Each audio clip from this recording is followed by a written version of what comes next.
So now we're going to look at step 6, where we're going to review and trial the assessment instrument, documenting on the quality evidence checklist provided. So you're going to obtain feedback from someone on the first draft of the instrument and improve the instrument based on that feedback. So if you've got a peer or someone that you work with that knows your industry that would you think would be suitable to review it, you can also review it yourself, and we will also be reviewing it when you submit it for marking. So what you're going to do for step 6 is come down to your quality evidence checklist.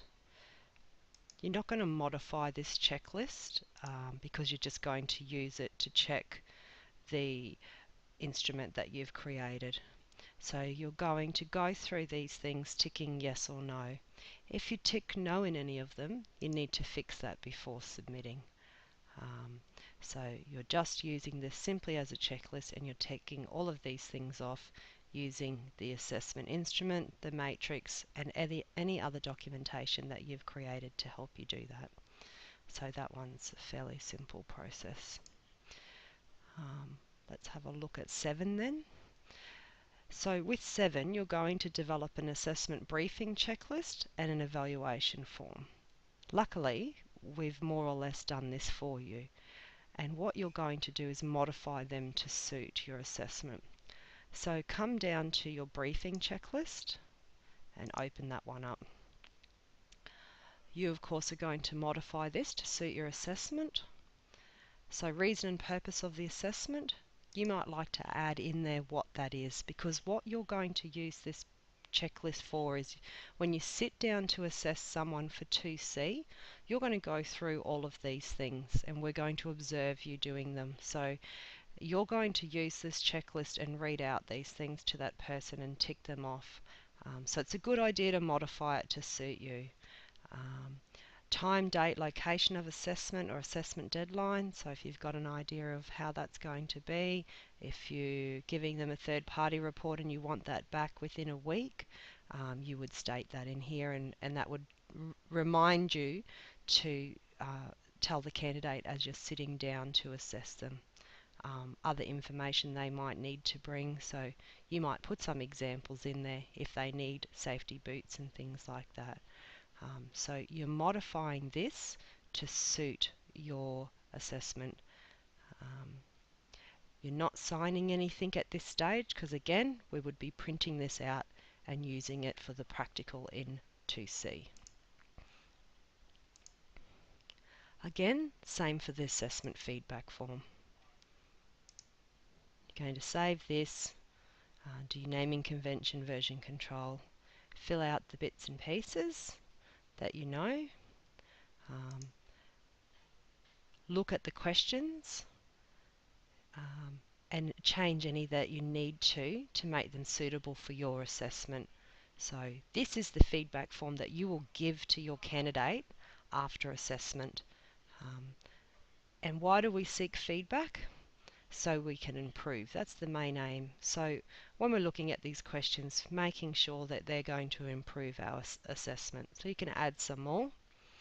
Note here it says provide space on the second page for the candidate to note strengths of assessment, recommendations for improvement and other comments.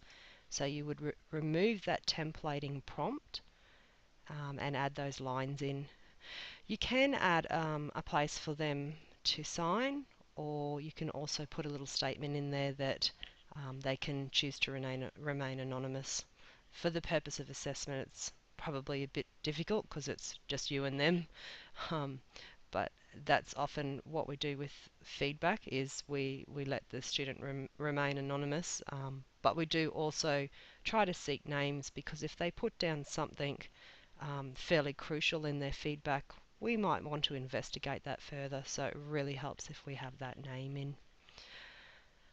So that's that one.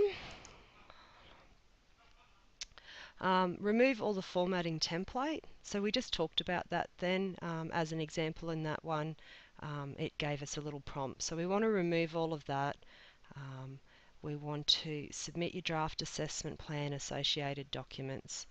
Don't forget your headers and footers, your naming convention and your version control. So right down the bottom here, you get your technical instructions.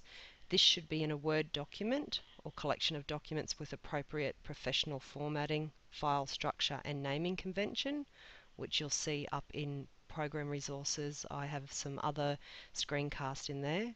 Make sure to check your grammar and your spelling because these are professional documents. You should include your name and student number in the header, plus the file path and version control in the footer. So those need to be on all of your documents. As I suggest back in that naming convention version control, do that as you go is always a good idea. What you can then do is when you go to upload, you nearly get a checklist here. So if you follow this, you won't miss submitting any documents and everything will be there. So you're going to upload your RPL assessment plan, you're going to upload your RPL evidence plan, your competency map, your one instrument, whether that be observation or verbal, your quality evidence checklist, your assessment briefing checklist, and your assessment form. If you're a TAFE teacher, you would develop and upload the ones listed below. So to upload, simply you're uploading the new file, you're finding it on your USB stick or on the hard drive of your computer, and you're uploading. Once you've got this list uploaded and all of those documents and you're happy with that, that's when you hit submit and then you hit OK. That'll come through to me for marking, allow 1 week for marking. While you're waiting for that marking, you can't go ahead and do 2C because you can't do the practical until we've got all the paperwork in 2B signed off. So what I suggest you can do is 2E, so you start planning out your training and assessment pathway, or you can also do 2I, which is the short answer questions for moderation and validation. So don't stop while you're waiting for marking, there's always plenty to do.